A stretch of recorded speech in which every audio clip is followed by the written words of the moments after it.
यह अनोखी तिथि है। आज अक्षय तृतीया का महोत्सव है। हर वर्ष ही वृंदावन में यह उत्सव संपन्न होता है।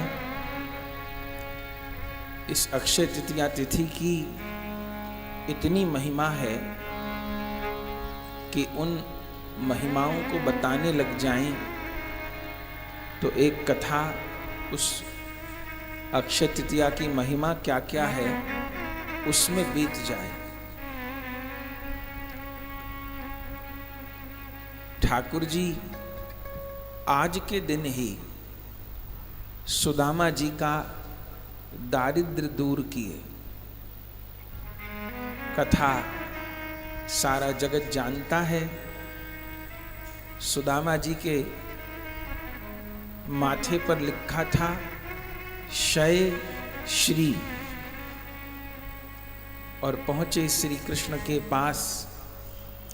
भक्ति का धन तो था लेकिन लौकिक। उस पक्ष में लिखा था शय श्री, लेकिन भगवान के सन्मुख हुए तो ठाकुर जी शय श्री के आगे ए और लिख दिए। वो शय श्री से अक्षय श्री हो। सुदामा जी का दारिद्र्य भगवान आज ही हरण किए। गजेंद्र का उद्धार भागवत जी की लोक प्रसिद्ध कथा है। गजेंद्र फंसे थे, ग्राह से अपने आप को नहीं छुटा पा रहे थे। आज की ही घटना है। लड़ते लड़ते तो हजारों साल बीत गए थे, लेकिन आज के दिन और सारे सहारे छूट गए और उनके मुख से निकला हे हरि हे हरि हे हरि हे हरि। उच्छिप्य सांबुजकरं गिरं आह कृच्छा।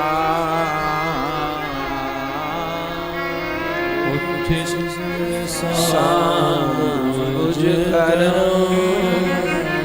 गिरं आह कृच्छा। नारायण अखिल गुरो भगवन् नमस्ते। नारायण अखिल गुरो भगवन् नमस्ते।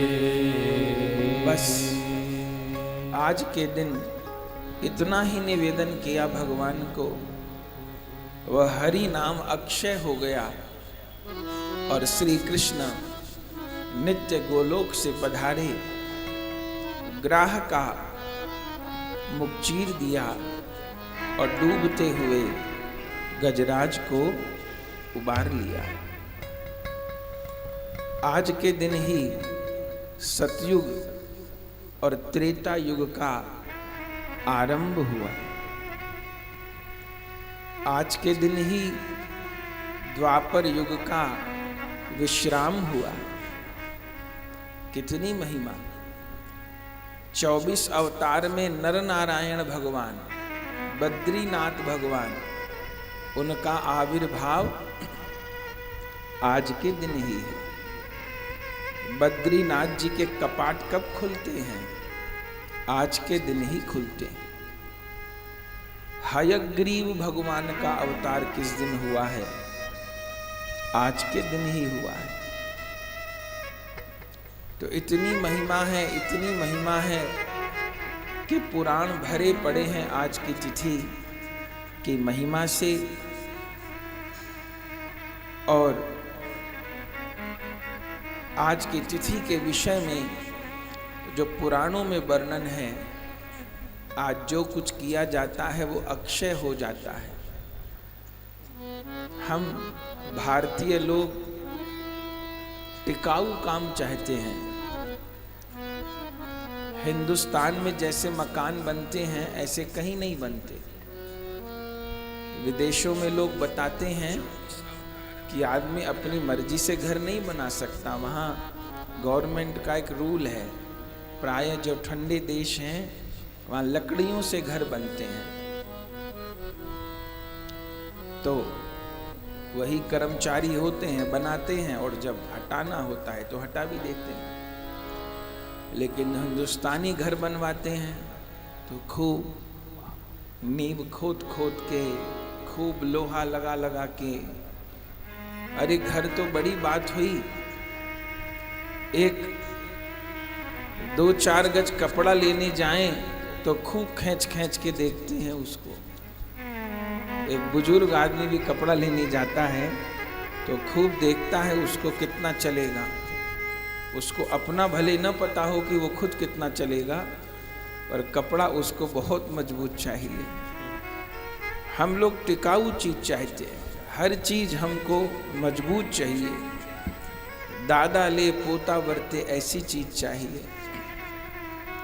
तो हम लोग का स्वभाव ऐसा है और गलत नहीं है। हम लोग हर स्थिर वस्तु, टिकाऊ वस्तु चाहते क्यों हैं? क्योंकि हम जिसके अंश हैं वह स्थिर है, वह अक्षय है, वह शाश्वत है। तो हम सब लोग अक्षय पुण्य, अक्षय सामर्थ्य, अक्षय आयु, अक्षय देह, अक्षय स्वास्थ्य, सभी कुछ यही चाहते हैं। कभी बीमार न पड़े, कभी बूढ़े न हो, कभी दुखी न हो, कभी कोई अभाव न हो, कभी भूखे न रहें, कभी दुख न आए। ये सब हम चाहते हैं। कारण भी ये है कि जिसके अंश हैं ये सब गुण उसमें हैं, तो उसका अंश होने के कारण हम भी यही सब चाहते हैं। बस गलती इतनी हो रही है कि उस अक्षयता को, उस अक्षय भाव को गलत दिशा में खोज रहे हैं। जैसे कोई मिट्टी का घर बनाने लग जाए और कहे मैं अक्षय भवन बना रहा हूं, तो कैसे होगा? तो हम अक्षय होना चाहते हैं, लेकिन सबसे बड़ी समस्या ये है कि ये जो देह हमको मिली है यही अक्षय नहीं है। यह देह क्षय होने वाली है। निरंतर ये देह क्षय हो ही रही है। जिस दिन से जन्म लिए अभी तक 10 साल पहले कैसे थे, 20 साल पहले कैसे थे, आगे आने वाले 10 साल बाद कैसे होंगे। निरंतर देह क्षय ही हो रही है। ये शरीर क्षय धर्मा है, लेकिन इस क्षय होने वाले शरीर को पाकर के हम अक्षय देह की प्राप्ति कर सकते हैं। हम अक्षय भाव की प्राप्ति कर सकते हैं।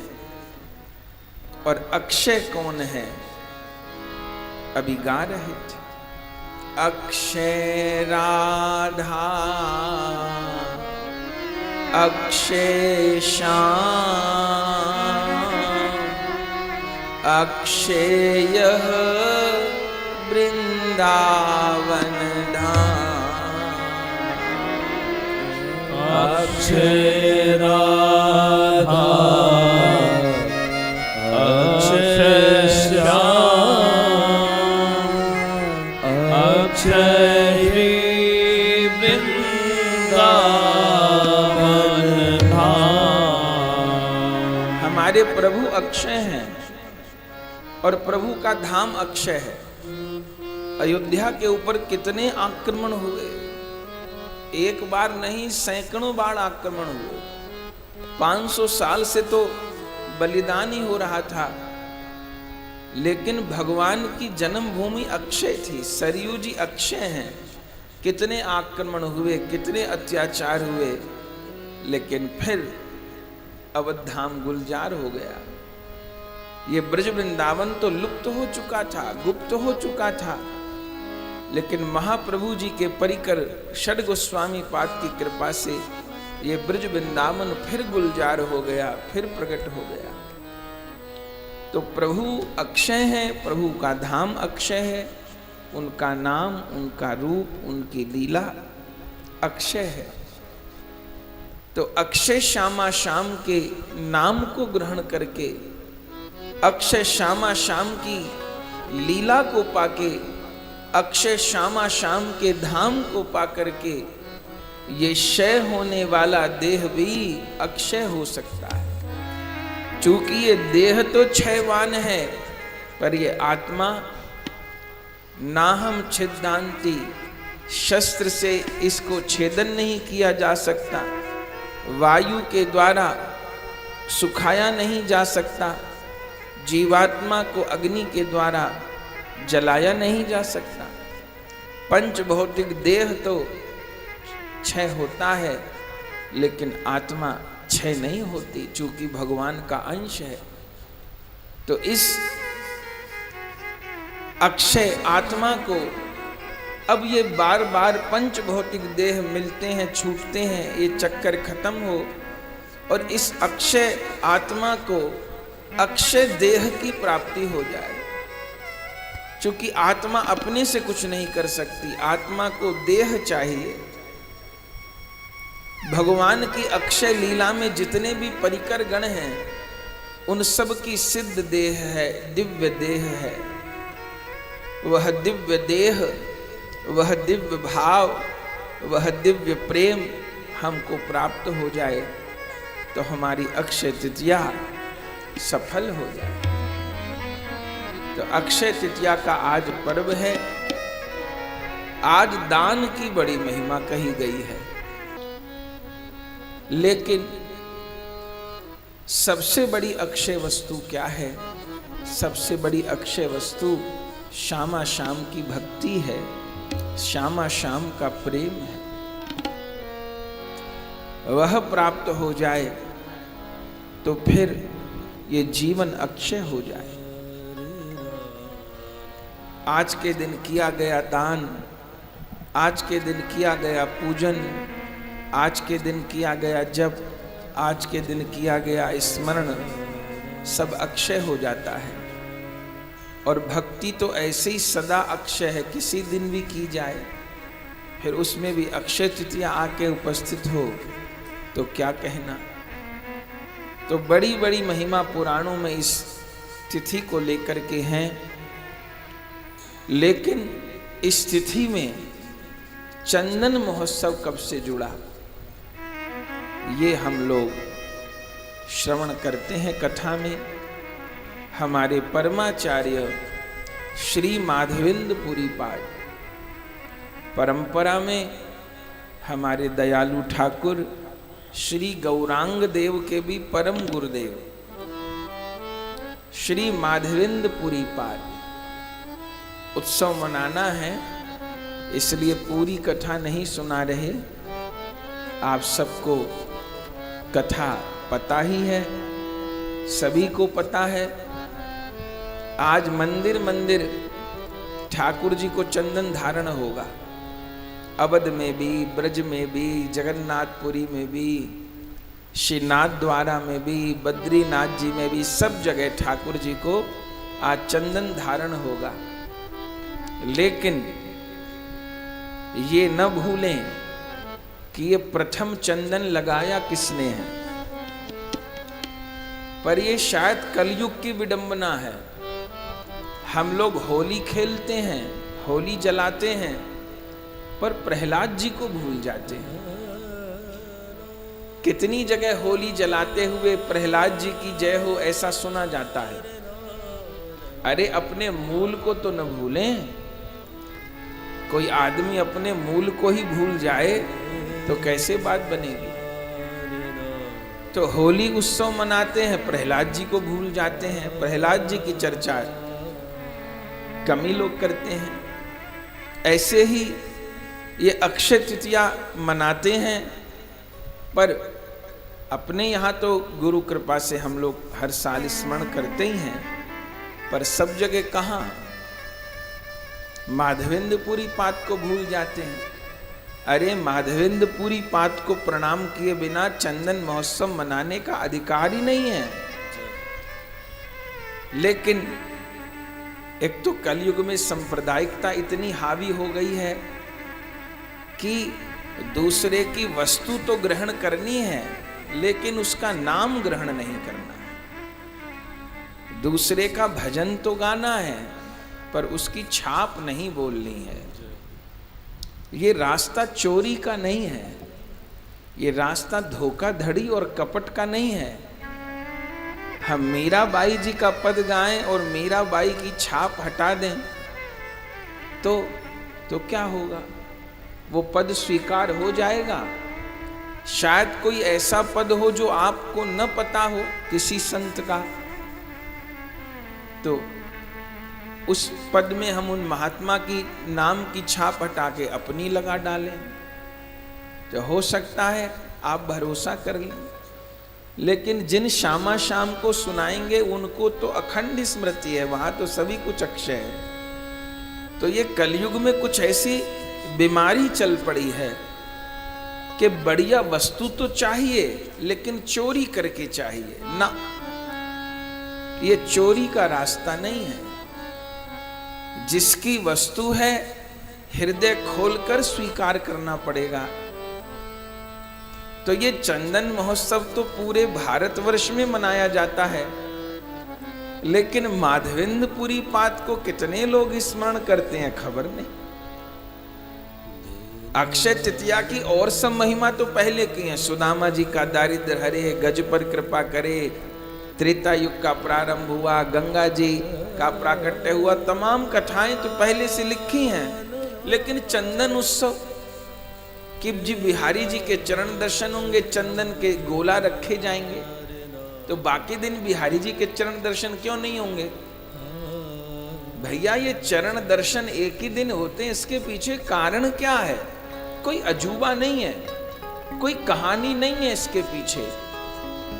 एक ही दिन बिहारी जी के चरण दर्शन होते हैं, इसका अर्थ क्या है?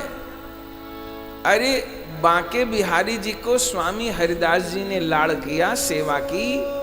वे स्वामी हरिदास जी भगवान की नित्य लीला में इस कदर डूबे थे, वे हर समय गाते हुए लीला का प्रत्यक्ष दर्शन करते थे। तो प्रत्यक्ष लीला में क्या बिहारी जी चरण छुपाए रखते थे अपने? तो वो निरंतर नित्य लीला का दर्शन करते थे श्री स्वामी हरिदास जी। तो प्रगट में ठाकुर बांके बिहारी जी को प्रतिदिन बंसी धारण करानी है, प्रतिदिन चरणों की सेवा करनी है, ये देह से उनको भान नहीं रह गया। वास्तव में आज ठाकुर जी के सर्वांग दर्शन का दिन है। चंदन धारण करके सर्वांग का दर्शन होता है, अथवा पुष्पों से ठाकुर जी को लाड़ लड़ाया जाता है। हमने तो 25 वर्ष पहले बिहारी जी का सर्वांग दर्शन किया हुआ है, अभी कुछ वर्ष से नहीं होता। हमने छोटेपन में किया हुआ है खूब बिहारी जी का सर्वांग दर्शन, केवल लंगोटी में सर्वांग दर्शन श्री बिहारी जी का आज होता था। अभी तो भीड़ इतनी हो गई कि प्राण बचाने भारी है भीड़ में। पर किस लिए एक दिन? चूंकि स्वामी जी को ये सुध-बुध नहीं रही, तो एक दिन तो इस लीला का निर्वाह हो जाएगा, सब दिन नहीं। तो सब दिन बागा पहरा दिया, बस ये समझिए कमलिया उड़ा दी ऊपर से नीचे तक अपनी, और बस सेवा चल रही है। बोले बिहारी जी वर्ष में एक ही दिन बंसी लेंगे, तो बिहारी जी बाकी दिन रास नहीं करते क्या, जो एक ही दिन बंसी बजाएंगे? बाकी दिन क्यों नहीं बजाते? रोज बजाते हैं बंसी बिहारी जी। तो स्वामी जी एक ही दिन बंसी क्यों दिए? अरे उनको सुधी नहीं रहती थी, वे तो प्रगट सेवा करी और नित्य लीला में डूब गए। पर विग्रह सेवा की एक मर्यादा है ना। तो रोज कब धारण, अब बंसी धारण कराने का नियम है, भोग पधराए तो बंसी मंगल करे, श्रृंगार आरती के समय बंसी धराई जाए, संध्या आरती के समय बंसी धराई जाए, बाकी समय पधराई जाए। स्वामी जी को सुध बुध नहीं, तो नियम बना दिए भैया हम तो एक दिन शरद पूर्णिमा को धारण कराएंगे बस। ठाकुर जी हरियाली तीज से रक्षाबंधन तक झूला झूलते हैं प्रतिदिन सावन में, लेकिन रोज रोज झूला की व्यवस्था हो, स्वामी जी नित्य लीला के आस्वादन में डूबे, नियम बना दिया एक ही दिन बिहारी झूला में बैठे। इसका मतलब ये नहीं कि पूरे सावन नहीं झूलते बिहारी जी, झूलते हैं पर नित्य भावना में झूलते हैं। तो एक दिन चरण दर्शन होगा, क्योंकि वे नित्य लीला में डूबे हैं। तो प्रतिदिन ठाकुर जी की उस प्रकार से सेवा स्वामी जी से प्रकट रूप में नहीं बनी। वे तो तानपुरा लेके जुगल सरकार को गाते रहे और दिव्य नेत्रों से दर्शन करते रहे। लेकिन चंदन अर्पण, अब भावना में तो स्वामी जी सर्वांग पर चंदन अर्पण किए होंगे, भाव राज्य में तो कुछ भी करिए, पर प्रगट में उनको सुधबुध नहीं, तो चरणों में चंदन के गोला अर्पण। राधा वल्लभ जी को सर्वांग पर चंदन धारण नहीं होता, चूंकि दारू ब्रह्म है, तो उनके चरणों में चंदन का श्रृंगार हो जाता है। लेकिन राधा रमण लाल, दामोदर जी, गोपीनाथ जी, श्याम सुंदर जी, सबको सर्वांग पर चंदन धारण होता है। पर इस चंदन को प्रथम किन्होंने धारण कराया, वो है माधवेंद्रपुरी पाद।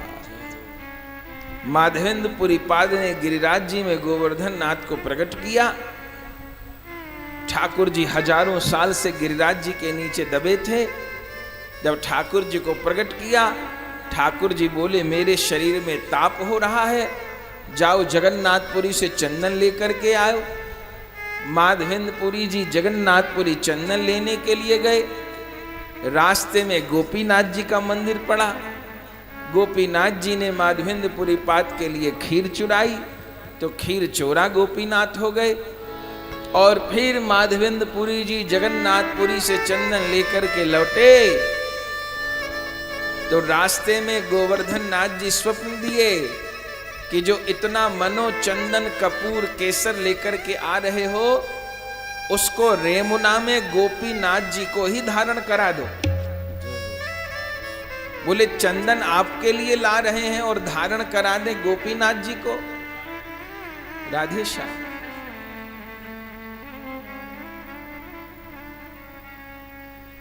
धारण करा दे गोपीनाथ जी को। तब गोवर्धन नाथ जी आज्ञा किए माधवेंद्रपुरी पाद जी को कि मुझ में और गोपीनाथ जी में कोई भेद नहीं है। ये कितनी समझने की बात है। नहीं तो आज तो ठाकुर जी में भेद कर लेते हैं सांप्रदायिक लोग। हम इस मंदिर में जाते हैं, उस मंदिर में नहीं जाते, हम अनन्य हैं। दूसरे मंदिर में जाने पे अनन्यता भंग हो जाएगी। प्रणाम तक नहीं करें, दूसरे मंदिर का प्रसाद तक नहीं लें, जाने कौन पुराण पढ़ाए हैं, कौन पोथी पढ़े आए हैं। भैया सब ठाकुर ठाकुर एक हैं, गुरु गुरु सब एक, संत संत सब एक हैं, भक्त भक्त सब एक। तो गोवर्धन नाथ जी ने कहा रेमुना में गोपीनाथ जी को चंदन लगाओ और वहां गोपीनाथ जी को चंदन अर्पण करोगे, और यहां गिरिराज जी में मेरा ताप दूर होगा।